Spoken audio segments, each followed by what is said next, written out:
Hello tout le monde! Dans l'épisode précédent, je vous avais laissé sur des fondations toutes fraîches. Si vous n'avez pas encore vu ça, qu'est-ce que vous faites encore là? Allez voir ça! Aujourd'hui, on parle du début des travaux de maçonnerie des caves. Installez-vous bien, c'est parti!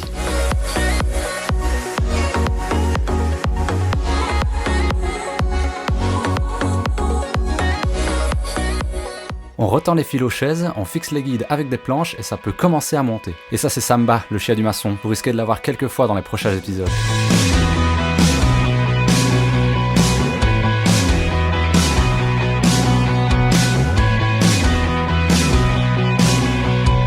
On livre le ciment, l'isolant des caves et les blocs Ytong, mais ces deux-là, on en reparle un peu plus tard.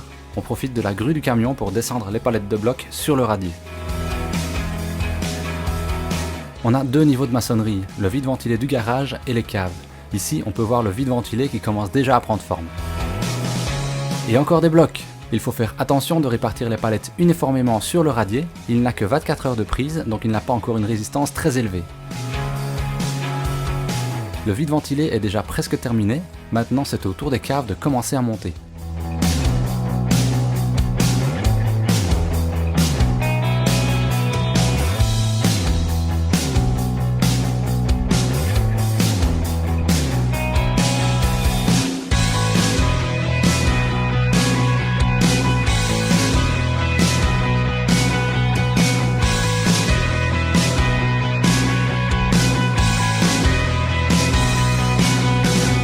Allez, je vous emmène faire un petit tour.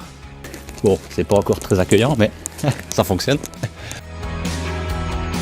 Voilà où en sont les caves après 2 journées de travail de 4 maçons.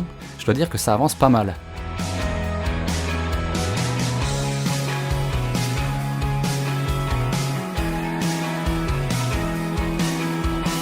La maçonnerie est réalisée au moyen de blocs de béton creux de 39 par 29 placés dans le sens de la largeur pour avoir 39 cm d'épaisseur de mur. Pour tous les détails sur les blocs, vous pouvez faire pause maintenant.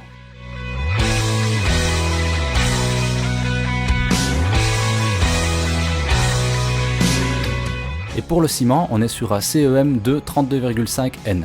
Bon, cette info, c'est surtout pour les puristes. Dans le radier, des traits de scie visant à limiter la fissuration ont été réalisés, voilà à quoi ça ressemble. Pour plus d'infos là-dessus, je vous renvoie vers mon épisode précédent. Toutes les maçonneries sont posées sur une membrane contre l'humidité ascensionnelle. On appelle souvent ça un DIBA car c'est la marque la plus connue. L'utilité de cette feuille d'étanchéité, c'est d'empêcher les éventuelles remontées capillaires, donc d'empêcher que d'éventuelles eaux souterraines viennent remonter par capillarité à l'intérieur des blocs. La capillarité, pour l'expliquer le plus simplement possible, c'est le même principe que quand on trempe son sucre dans le café monte dans le sucre. La même chose peut se passer avec un bloc en béton si jamais il y a de l'eau qui arrive par en dessous. C'est pour ça qu'on met cette feuille d'étanchéité, ce DIBA, pour empêcher ce phénomène. Tous les entrepreneurs ne sont pas d'accord à ce niveau-là. Certains préfèrent ne pas le mettre parce qu'ils disent qu'en termes de stabilité, c'est pas optimal. Bon, honnêtement, en tant qu'ingénieur stabilité, je trouve que cet argument est pas vraiment fondé parce que en termes de stabilité, les murs ils vont se transmettre essentiellement des charges verticales. Pour ça, il n'y a pas de problème d'avoir une feuille d'étanchéité en dessous. Ils vont également transmettre des efforts horizontaux faible, mais il y en aura quand même, ne serait-ce que pour les efforts de vent ou d'éventuels tremblements de terre. Mais pour une construction traditionnelle comme celle-ci, donc par traditionnel on entend une construction en béton et en bloc, donc une construction lourde, la compression au niveau des fondations est tellement importante que ces légers efforts horizontaux pourront être transmis simplement par le frottement qui existe entre le bloc et la fondation. De plus, les deux faces sont munies d'une structure gaufrée qui favorise l'adhérence au support.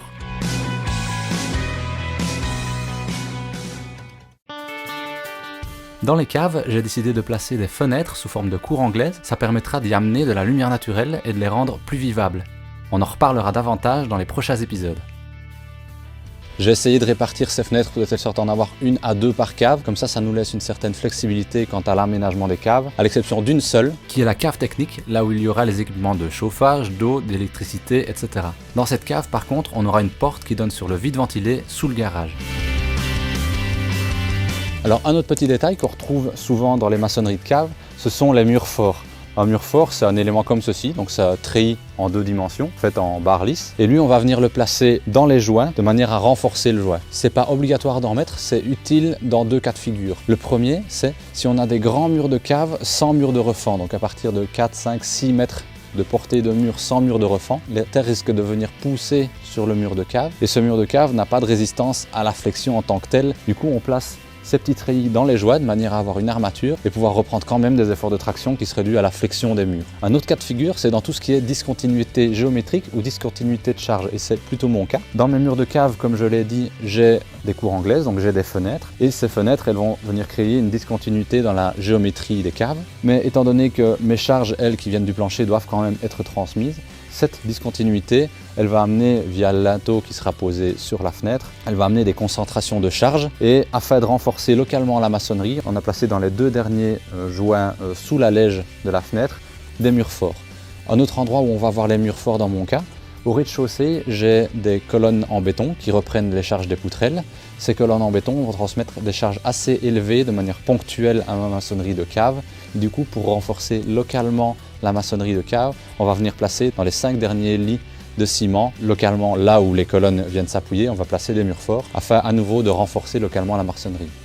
À nouveau, Murfort, c'est une marque. Il existe d'autres produits équivalents, mais par abus de langage, c'est souvent l'appellation Murfort qui revient. Dans la cave technique, on a toute une série de gaines qui traversent la maçonnerie, notamment pour la pompe à chaleur, la prise d'eau de la citerne à haute pluie, le surpresseur pour la microstation et des évacuations pour les eaux usées. C'est toujours mieux de les prévoir à l'avance, mais au pire, c'est toujours possible de les réaliser a posteriori.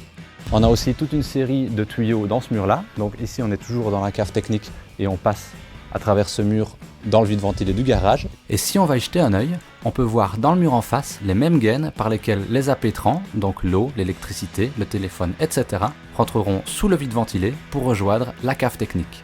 Et pour la chambre de visite où se rejette le drap des caves, on l'a vu dans l'épisode précédent, on a maintenant une finition avec une taque métallique. On pourra y placer une pompe de relevage qui évacuera l'eau qui pourrait s'infiltrer vers l'égouttage extérieur. Et normalement, on ne devrait pas avoir de problème d'eau dans les caves. Enfin, on espère. Un vide ventilé, comme le nom l'indique, se doit d'être ventilé, et pour ça on aura 3 ouvertures de 20 cm de diamètre. En général, on préconise 5 à 10 cm² d'ouverture par mètre carré de surface de vide ventilé. On voit que par rapport au dernier bloc, il y a encore un bloc plus mince qui a été placé. C'est simplement un bloc qui va servir de coffrage perdu pour la dalle. Donc la dalle, ça va être des éléments préfabriqués. Et puis sur ces ourdis va être coulée une dalle de compression. Mais pour ne pas s'embarrasser avec un coffrage qu'il faudrait placer et puis enlever, on place simplement ces blocs en béton qui vont servir de coffrage perdu, qui feront très bien le travail. Le vide ventilé fait 80 cm de haut et on a du coup un niveau de fondation différent pour les caves. Pour la transition des niveaux, on place 2 lateaux préfabriqués posés côte à côte et plus tard on viendra maçonner une cloison sous ces lateaux.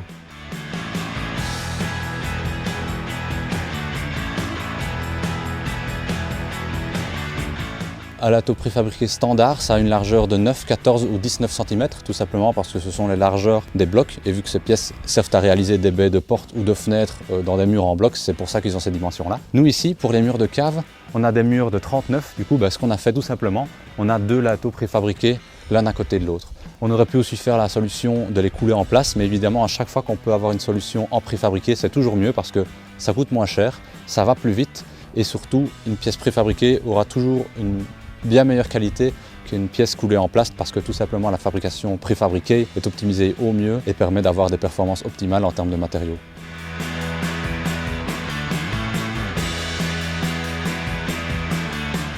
Alors vous voyez qu'on a toujours une surlargeur par rapport à ce qui a été terrassé et par rapport à l'endroit où va vraiment se trouver le mur de cave. Cette surlargeur, elle est simplement nécessaire pour pouvoir travailler et pouvoir venir finir le mur de cave à l'extérieur pour le rendre étanche. Et dans mon cas, il y aura aussi une isolation des murs de cave. On aura l'occasion de voir ça un peu plus tard. Et évidemment, cette surlargeur, il faut bien la prendre en compte quand on calcule le prix des terrassements parce que ça fait vite quelques mètres cubes en plus. Si cette vidéo vous a plu, n'hésitez pas à me le dire en commentaire et à laisser un pouce vers le haut. Je vous propose aussi de me rejoindre dans cette aventure en vous abonnant à la chaîne. Il suffit de cliquer juste là, ça ne coûte rien. Et en plus, ce n'est que le commencement et il va encore y avoir un tas de choses à voir très bientôt.